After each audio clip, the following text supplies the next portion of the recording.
julmaa. Arvostan musiikkia. Arvostan toki musiikkia. Hyvää sellaista.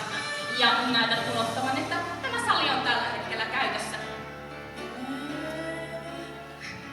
Etkö tosiaan huomannut näitä ihastuttavia nuoria naisia?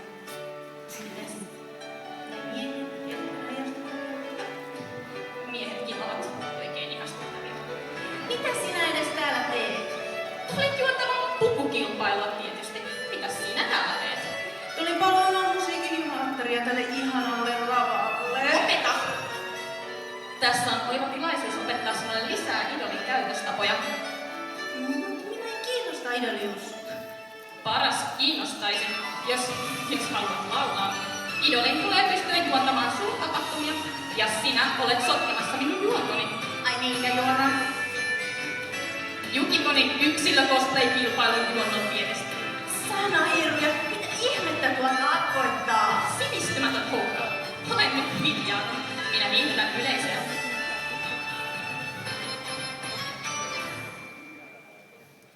Tervetuloa Yukikonin cosplay-kilpailuun! Minä olen Kamus. Ja minä olen Cecil, akkumoiksen prinssi. Hiljaa Cecil. Näemme tällä lavalla niin aloittelevaa kuin kokeneempaakin kisaajaa. Nämä kisaajat ovat ennakkoilmoittautuneet hyvissä ajoin, mutta heidän jälkeen lavalla pyörähtävät vielä täällä tänään valitut Hall Cosplay-kilpailijat. Ja mitä sinä tähän sanoisit seuraavaksi?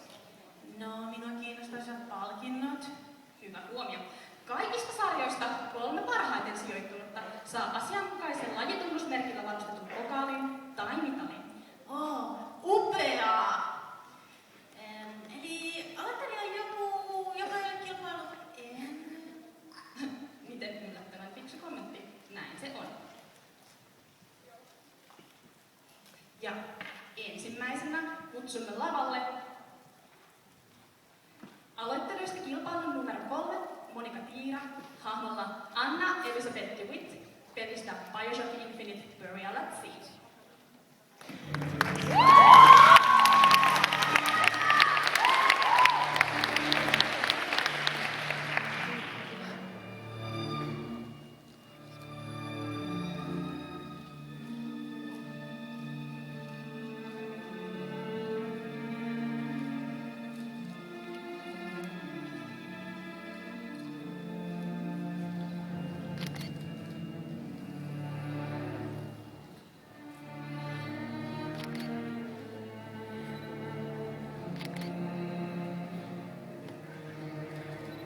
Pukuun meni aika valmistaa. Ei siinä kauhean kauan mennyt. Noin 3 viikkoa, ehkä 2. Miksi juuri tämä hahmo? Mä oon aina pitänyt tästä pelisarjasta ja jotenkin aina olen pitänyt tästä sivuhenkilöstä. Ja jotenkin pidän hänestä niin paljon. Hän on badass, niin samanlainen kuin minä. Selvä, kiitoksia.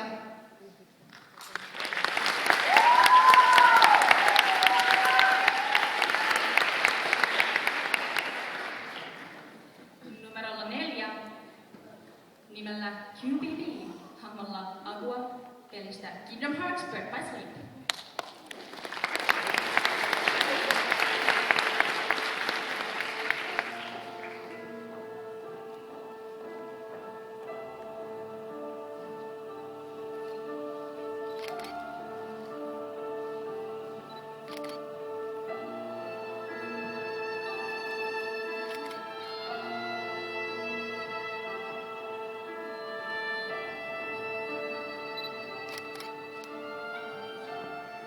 Mikä oli vaikeinta puhun tekemisessä? Yksi hirviöstä oli kyllä yhtä kaikki, mutta kyllä varmaan tää painavia voito. Kiitoksia.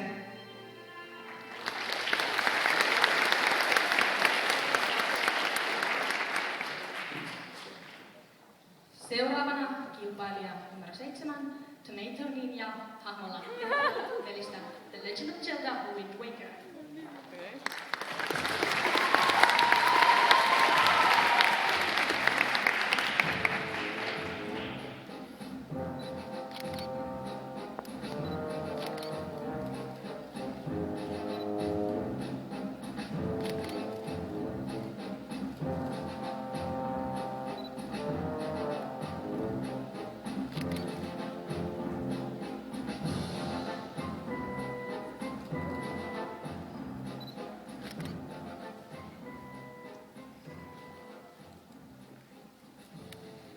hahmossa viehätti, että päädyit valitsemaan sen kisaan? Ihan kaikki. Hahmon ulkonäkö, luonne, taustatarina ja mitä tulee olemaan pelissä. Kiitoksia.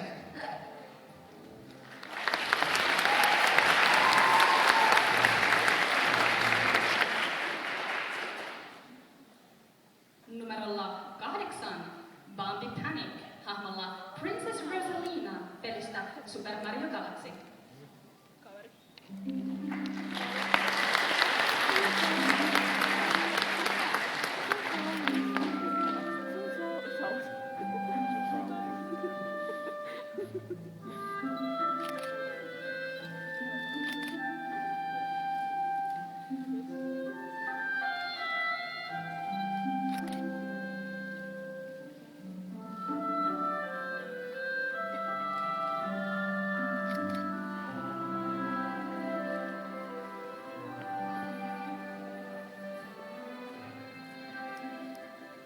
Kuinka kauan puun tekeminen kesti? Tekis mieli sanoa, että kuukausi, mutta viikossa tehtiin.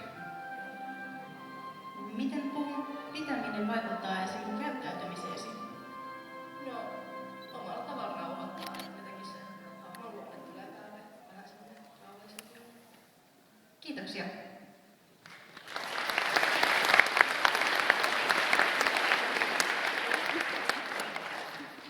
Numerolla 9 kisaaja Raven hahmolla Amaterasu pelistä Okami.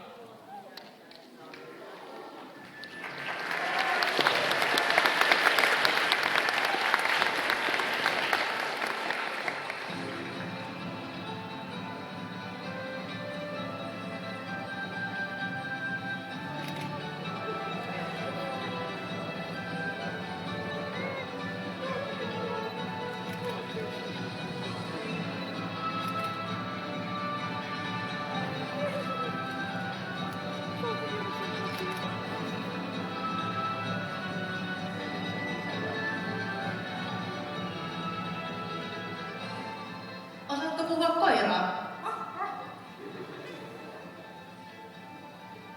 Miksi juuri tämä hahmo? Menee kuriin, joskus ollut tässä lähiaikoina, niin Amaterasu on tullut niin luotettavaa, että sopivalta hahmolta tehdä näin. Kiitoksia.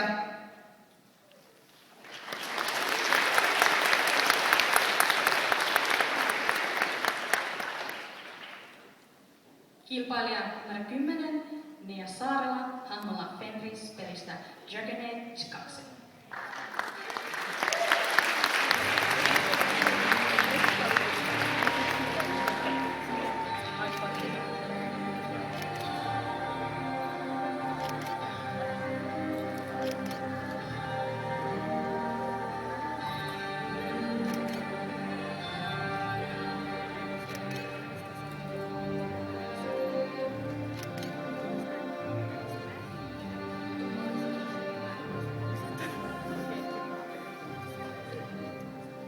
Miksi juuri tämä hahmo? Joo, siis siinä elossa, kun sieltä Turkan takaa aika kerran niin mä oikeastaan tiesin heti, että tämä kyllä osaa. Ja se on muutenkin ihana hahmo. Kiitoksia.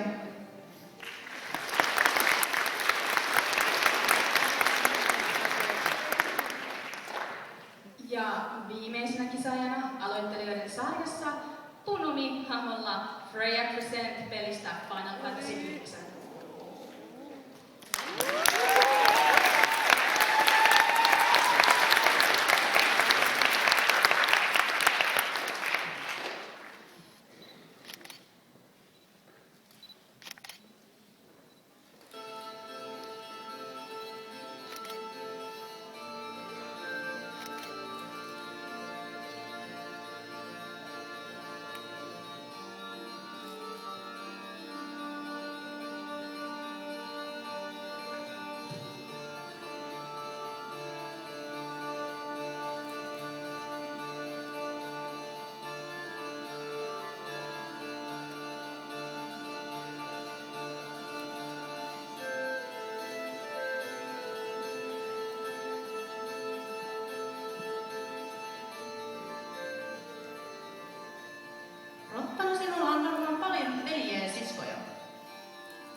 mielenkiintoisinta materiaalia, mitä olet käyttänyt puussasi?